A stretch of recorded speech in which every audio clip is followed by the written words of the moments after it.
Boa noite, galera. Eu vou falar sobre uma das aplicações de reatores CSTR, que é um dos mais comuns, é utilizado em biodigestores. Eu vou falar um pouco sobre uma breve introdução sobre o que são os biodigestores e quais os reatores que são utilizados, depois dar uma focada mais no CSTR. Então, os biodigestores eles podem ser de lagoa coberta ou fluxo pistolado.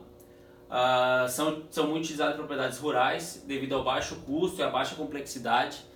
São bastante econômicos, mas também tem uma baixa eficiência em relação à formação de gás. Ele tem uma baixa formação de biogás e trabalha com uma carga orgânica relativamente baixa em comparação aos outros tipos de reatores.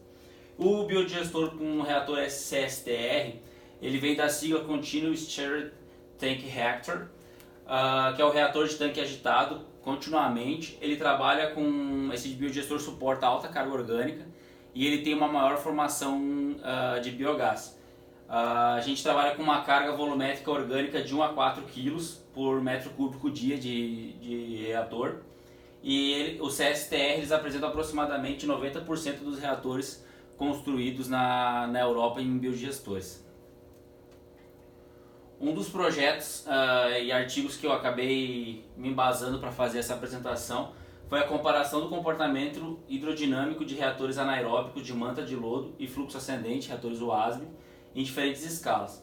Então o autor ele pegou 3 escalas, uma escala laboratorial, escala piloto e escala industrial, e analisou o tempo de retenção hidráulica e o número de Reynolds para conseguir determinar qual tipo de reator seria.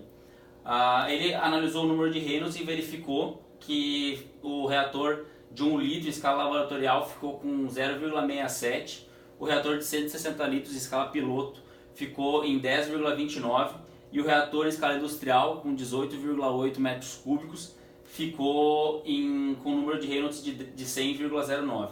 Então isso indica um escoamento laminar em todos os reatores. A determinação do melhor regime hidráulico se explica pelo comportamento do reator e depende das condições de fluxo no interior dele. Um padrão de mistura ocorre no seu interior e os reatores eles podem ter fluxo intermitente ou fluxo contínuo. Dentre os reatores de fluxo contínuo se destacam os regimes de fluxo de pistão, mistura completa, fluxo disperso, associações de célula em série e ou paralelo, sendo os dois primeiros idealizações teóricas. Então o autor ele conseguiu concluir com um projeto que não tinha nem fluxo pistolado 100%, nem agitação completa 100%, porque é um modelo de idealização teórica. Na prática, eles se misturam um pouco. E pelo projeto dele, ele viu que o que mais se enquadraria ao real seria um reator CSTR. Então o reator WASB ele tem uma agitação que ela é causada pela formação do biogás. Então esse biogás ele permeia por dentro do fluido e acaba dando uma agitação. Então ele não tem um fluxo contínuo do começo ao fim, porque a gente tem o gás subindo e também tem bactérias e grupos de bactérias que acabam degradando a matéria orgânica, que estão sempre caindo e se mexendo dentro do biodigestor. Então não é um escoamento pistolado ideal, ele seria onde é que as moléculas de fluido atravessam o equipamento na mesma velocidade, movendo-se de maneira ordenada, e não é o que acontece, porque elas vão e voltam dependendo de cada parte do reator. Já o escoamento de mistura completa, ele se caracteriza por apresentar uma composição homogênea, proporcionada pela agitação dos fluidos. Mas também a gente não tem uma agitação 100% completa nesse reator WASB, porque acaba sedimentando uma parte. Então nessa parte sedimentada ele não tem uma agitação. Então ele é um reator que ele se assemelha mais ao CSTR, porém não é 100% CSTR. Na prática o regime de escoamento pistolado e mistura completa dificilmente ocorre sim, devido a que são idealizações perfeitas de comportamento cinético e hidráulico. Então agora falando exclusivamente do biodigestor CSTR, eles têm um tempo de retenção elevado em relação aos WASB, por exemplo, que eles variam de 15 a 20 dias. Como desvantagem tem um alto custo de operação, porque a gente tem que manter a temperatura estável, e são geralmente temperaturas ou mesófilas ou termófilas, as bactérias, então temperaturas altas, acima de 35 graus. E ele tem que ter agitação contínua, então logo tem um custo energético bastante grande. O controle de agitação na utilização desse sistema ele implica num ganho de 15 a 30% na produção de biogás, porque a gente consegue extrair melhor o biogás dos componentes orgânicos porque está sempre em agitação. Então tem como vantagem. A tecnologia de agitação. Então a agitação ela pode ser de 3 maneiras, ou mecânica, hidráulica ou pneumática. A hidráulica é onde eu tenho uma bomba sempre movimentando, retirando a parte de baixo e injetando na parte de cima, ele está sempre em movimentação. A pneumática ela acontece com o soprador. No ASB é uma agitação pneumática, mas ela é natural, ela acontece pela formação dos gases no interior do biodigestor.